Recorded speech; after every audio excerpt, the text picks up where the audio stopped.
Thanks for stopping by and taking the time to check out my video review of the Optimus SSM-1250. My name is DJ Chris Argueta, and I've been a DJ for over 30 years, professionally over 20. At the end of the video, if you've been entertained or learned something new, I'd love for you to consider liking, subscribing, and sharing this video. It would mean a lot to me and to the channel. On to the review. The Optimus SSM-1250 is a 3-channel stereo sound mixer. In fact, SSM stands for Stereo Sound Mixer. Each of the 3 stereo channels has 2 available inputs. Channel 1 and 2 have phono and line inputs. The inputs are labeled phono 1 and line 1 for channel 1, and phono 2 and line 2 for channel 2. Channel 3 has 2 line inputs, labeled line 3 and 4. The SSM-1250 has 2 mic inputs, with a single control for the level, treble, and bass. The top microphone on the faceplate uses a standard female XLR connector. The back panel microphone uses a 1/4 inch input. Both microphone inputs can be used simultaneously. I'm speaking to you right now using the top microphone input with a Gemini GM8 gooseneck microphone. The mic and stereo channels use linear faders, with the mic channel being the far left channel. There is a 3-position switch at the top of the mic section with an on-off and talkover position. Right now the mic is in the talkover position. The SSM-1250 sports 2 4-position assign knobs, labeled Assign A and Assign B. They are located on either side of the crossfader. With the crossfader engaged, the channel not assigned can still be used. This is a great advantage if the unassigned channel is used as a backup or an emergency source. Let's listen to the audio program as a crossfader is applied with no EQing during the transition.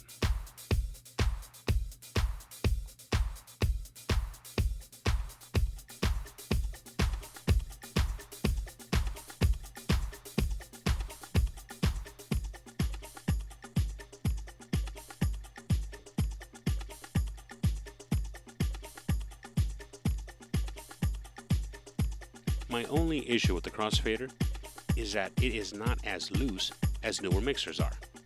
Scratching would be very difficult because of this, and also because there is no curve control. The channel faders feel greased and present the audio signal to the master bus smoothly and linearly. Let me demonstrate on the channel 2.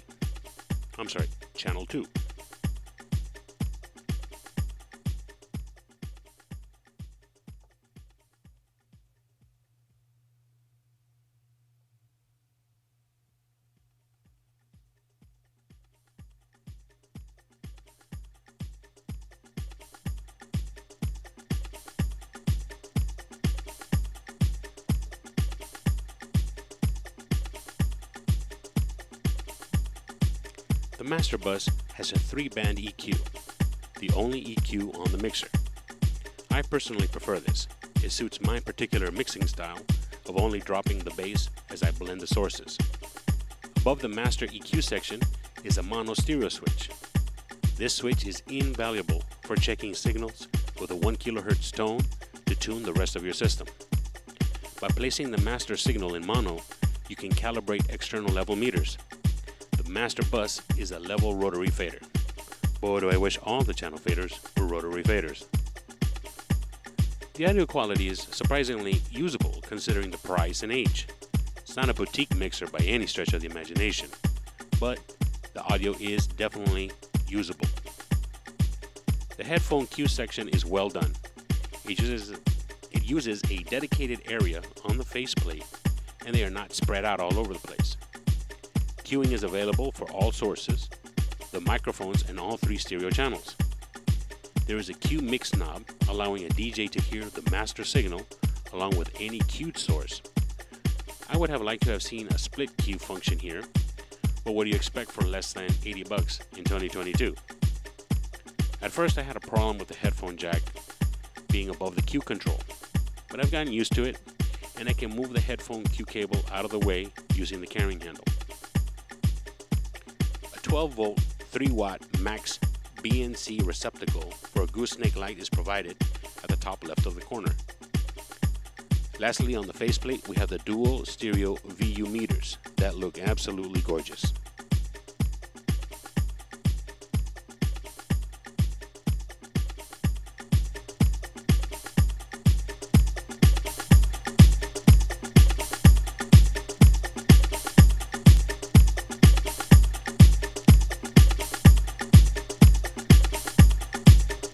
Surprisingly, the VU meters are accurate, displaying an average that can be measured with a 300 millisecond 1 kilohertz 0 dB burst.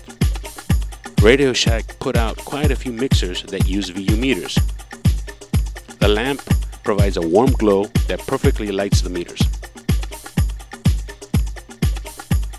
The back of the mixer is all RCAs, with the exception of the quarter-inch microphone jack. There are two outputs, the record out and master out. The record out is pre-EQ, pre-VU, and pre-master. Well, that's about everything there is to know about this little mixer. I love the simplicity of this guy. Everything it offers is something that you really need. I would have liked to have seen a fourth channel, pre-EQ effects loop, and split Q. But that would have put this mixer in a completely different category and price range. I hope you have enjoyed this video. If you did, please like and subscribe for more audio equipment related content. I've been your host, DJ Chris Argueta.